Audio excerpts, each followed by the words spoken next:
Hello again then guys, welcome back to Bareham Engines. Unfortunately, Lee isn't here.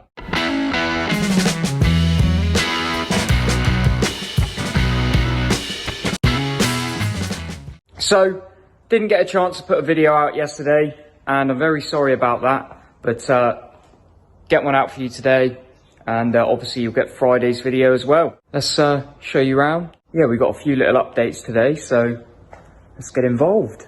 First of all, the Lotus Twin Cam. Today we've had, well, actually it was yesterday, we've had the pistons turn up, these Omega pistons.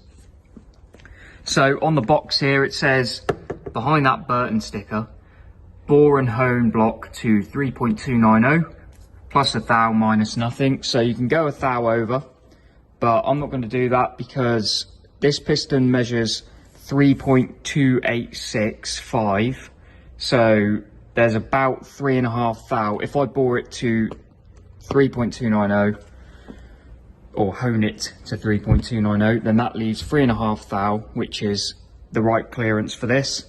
Omega recommend 3.5 to 4 thou for this piston and this application, so that's what we're going to aim for. I've already started honing the block. I've got a couple bores left to do, but yeah, Lee left about 3 thou in the bores, as he usually does when he bored it. And yeah, I've been cracking on honing that. Also today, we have had another delivery for the Ztec.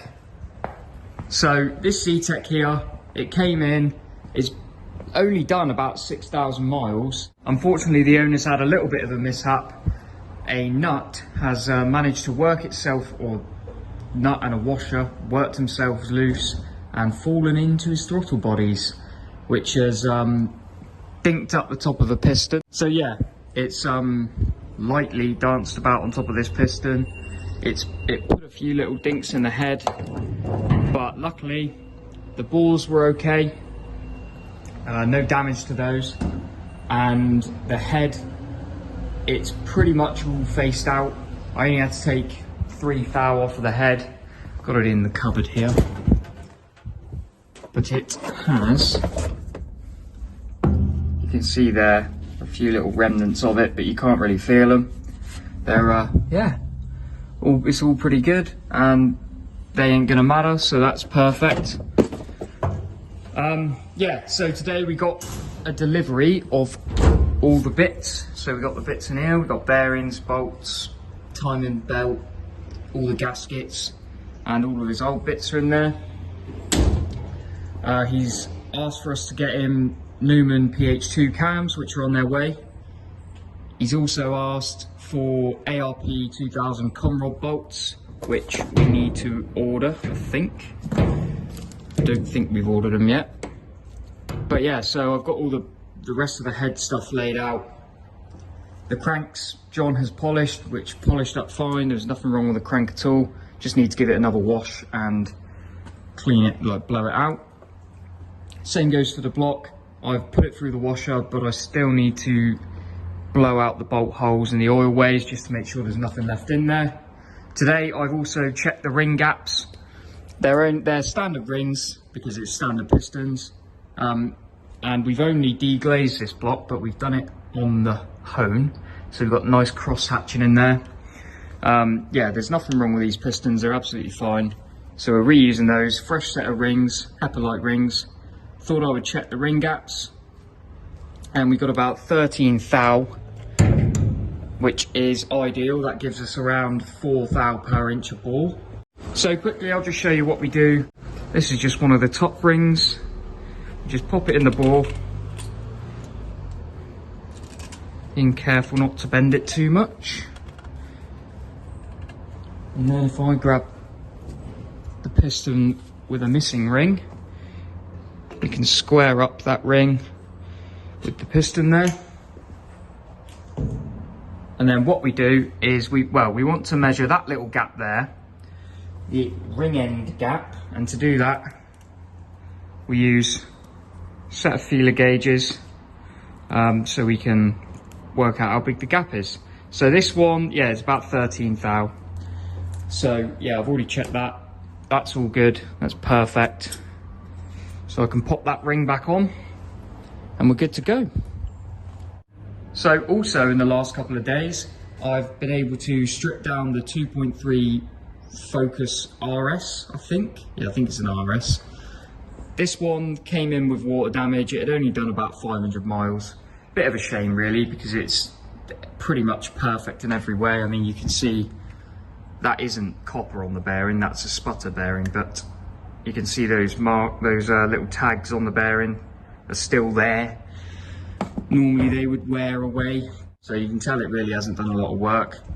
The head was all good, no damage from the water there, but unfortunately it has corroded the bores, and we're going to have to bore it to 0.5 oversize. But I suppose every cloud has a silver lining, because the customer has decided to go for some uprated rods and pistons.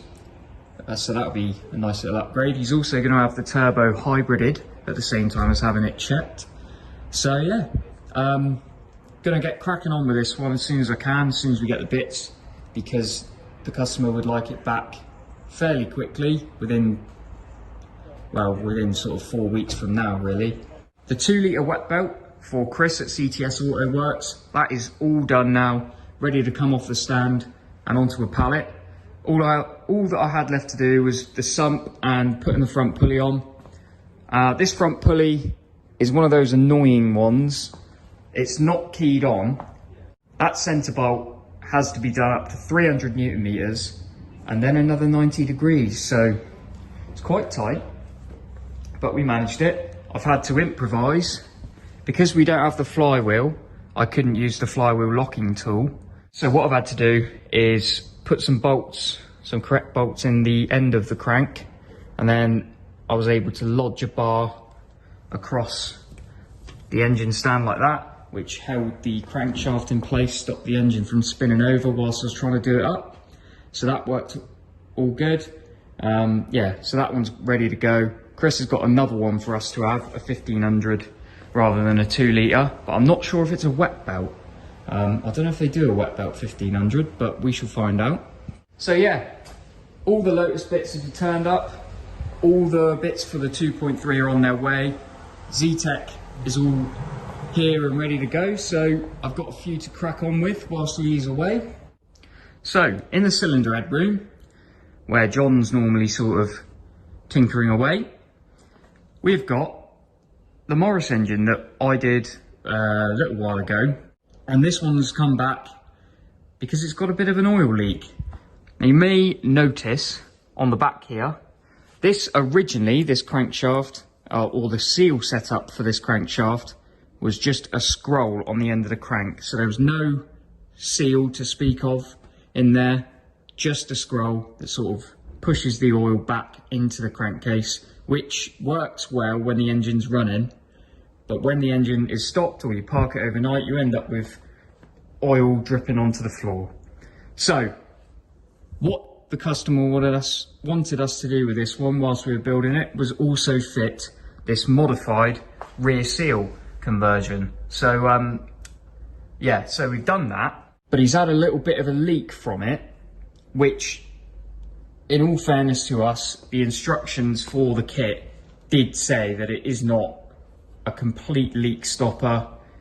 If it does stop all the leaks, ideal, but it's not a guaranteed leak stopper. So yeah, so we fitted it. He's had a few little leaks. He's brought it back for us to have a look at the rear seal and see if we can do anything. So what John has suggested, and this is the old seal, it's a little bit knackered now because he's had to fish it out.